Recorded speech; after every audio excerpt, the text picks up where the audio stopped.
Jadi kalau menurut orang, wah Kaisang karena anak seorang presiden pasti segala jalannya tuh mudah gitu.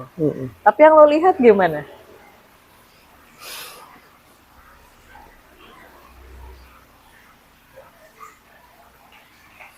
Dia muncul karena dia cerdas. Dia Gitu muncul ya. karena dia berkepribadian baik. Kebetulan anak presiden. Ya bonusnya, Ya bonus. bonusnya. Jadi nggak semata-mata Bukan, ya. Mak itu mah ya biasa lah. Karena kalau hanya menilai itu, hanya menilai pasti ngeliat, wah enak ya, wah pasti segalanya mudah. Tapi ternyata yang lo lihat tidak ada sama sekali Ya paksaan. wajar, iya paksaan Ya. tidak ada.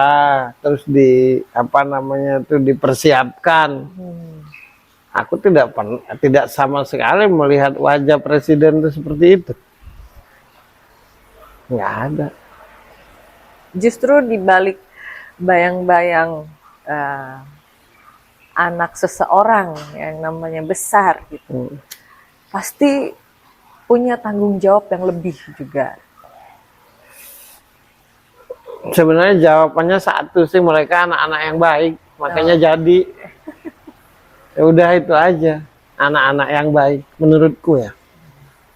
Anak-anak yang baik, kebetulan orang tuanya besar. Ya jadi sebesar apapun orang tua kita, kalau kita nggak baik, Jadi keluarga Jokowi ini benar-benar contoh, ya baik di iya. keluarganya maupun Bukan karena Pak di Jokowi negara. presiden, Ya, aku objektif. ya. Kita ini membicarakan anak presiden loh. Kalau sembarangan, terus kelihatan nggak muka aku ini muka ngebagus-bagusin.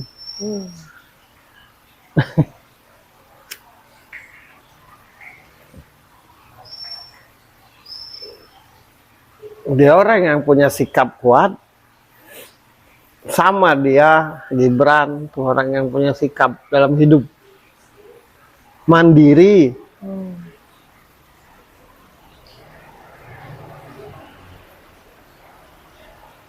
Anak yang sebisa mungkin jangan cuma mengandalkan bapak.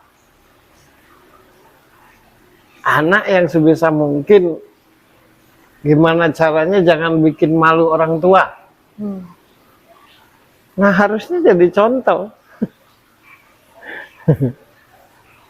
Harusnya ya kalau berpikir normal. Cuma kan ya begitu lama. Ya, karena berpengaruh jadi akhirnya banyak berita dan penilaian ini itu.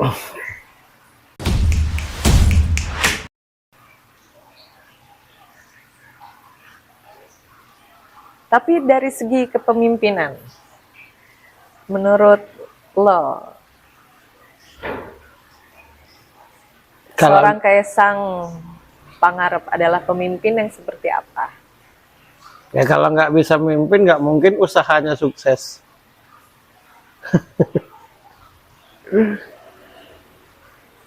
Usahanya kan sukses, besar. Walaupun bapaknya punya pengaruh besar di Indonesia, kalau Kaisangnya tidak bisa memimpin dalam usaha, apa bisa besar? Sebenarnya sederhana sih sebenarnya, cuma dibikin ruwet gitu, dibikin ribet karena kepentingan. Iya, iya, iya. Iya. Aku bisa baca, aku bisa merasakan, bisa baca. Aku pun cerdas. Tapi bukan berarti anakku seperti itu kalau aku salah didik. Kan gitu. Jangan mentang-mentang dia bapaknya seperti ini, anaknya sudah pasti seperti itu. Nah, menurutku keberhasilan bapaknya dalam mendidik anaknya. Makanya semua anaknya jadi seperti itu gitu. Kebetulan Kaisang dan saudara-saudara yang lain, saudaranya yang lain, punya bapak seorang presiden. Bonus. Ya sama, aku di sini menjelaskan segala hal. Aku bisa merasakan. Ya. Tapi kalau aku tidak bisa mendidik anakku, apakah anakku akan seperti aku? Belum tentu kan. Nah menurutku, Kaisang seperti itu karena keberhasilan bapaknya dalam mendidik. Anaknya yang aku tahu semua anaknya itu dididik mandiri. Diberi kemerdekaan dalam menentukan jalan hidup sendiri. Yang penting bertanggung jawab.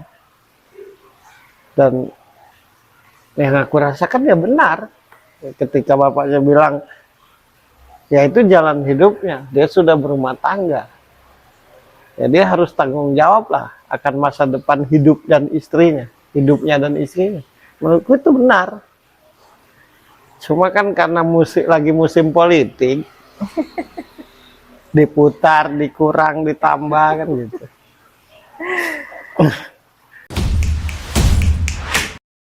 Berita menghebohkan lagi kan seluruh saudaranya selain Kaisang berada di perahu yang sama. Ya. Sedangkan Kaisang akhirnya memutuskan untuk masuk ke partai yang berbeda. Menurut lo gimana? Kenapa akhirnya jadi Ya kalau aneh, kalau jadi aneh, kalau menurut kita aneh, untuk apa ada kata demokrasi dan Bhinneka Tunggal Ika? Kita nih kadang tanpa sadar menyalahi semboyan gitu. Ya kan? Ada bahasa demokrasi. Jadi kalau ada yang mempertanyakan kenapa akhirnya dalam satu keluarga itu ada yang masuk partai yang berbeda, itu karena ada kepentingan gitu. Ya iyalah. Apalagi kan kita ini ada bahasa Bhinneka Tunggal Ika, berbeda-beda namun tetap satu. Ada bahasa demokrasi. Setiap orang punya hak untuk memilih. Dua hal aja sih membuat Kaisang heboh itu. Pertama karena dia cerminan anak muda yang bermasa depan. Kebetulan dia anak seorang presiden. Itu aja yang bikin heboh.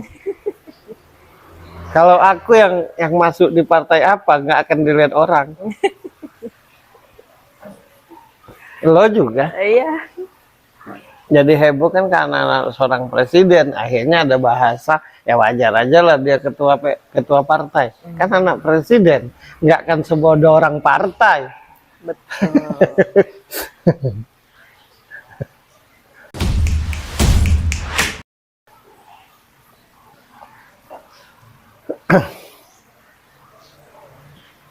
Di mana-mana bicara tentang demokrasi. Di mana-mana bicara tentang Bhinneka Tunggal Ika. Di mana-mana kita bicara menghargai pendapat, menghargai keputusan. Tapi cerita tentang Kaisang nggak udah-udah. Harusnya nggak aneh. Ya enggak sih, aku bicara begini karena aku nggak ada kepentingan. Kalau aku ada kepentingan pasti takut aku ngomong begini. Kedua kan pendapat yang tidak baik ketika melihat hal baik. Kemudian kita memberi pendapat tidak baik, itu dua penyebabnya. Kalau enggak karena ada kepentingan, yang kedua karena kalau pertama karena ada kepentingan, yang kedua karena disuruh. Itu aja. Ya biarlah, apa salahnya? Ada berita, oh Pak Jokowi mempersiapkan kakinya. Pak Jokowi itu berita. Pak Jokowi itu yang aku kenal, yang kenal Pak Jokowi itu dari wali kota Solo. Nah itu udah menunjukkan 2 kali kan jadi wali kota Solo kan? Ya.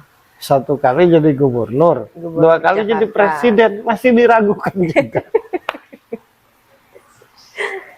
Lagi pula kalaupun ada seorang Ya, kalaupun ada seorang bapak mempersiapkan anak pun salahnya di mana? Ya, Ketika aku mempersiapkan anakku untuk jadi apa, salahnya di mana? betul. Ketika aku mempersiapkan anakku untuk jadi besar supaya hidupku senang, salahnya pun di mana? Bukannya ini, banyak yang menginginkan seorang anak mengikuti jejak orang tuanya, bukan gitu kan? Ya. Nah, ini yang dilakukan hal yang diharapkan. Jadi aku di sudut pandang kali ini tidak mau bahas kepribadian Kaisang gitu. Tapi aku mencoba untuk supaya kita berpikir jernih, jangan sampai apa yang diputuskannya untuk memilih partai itu jadi pengaruh buat kita ini itu gitu.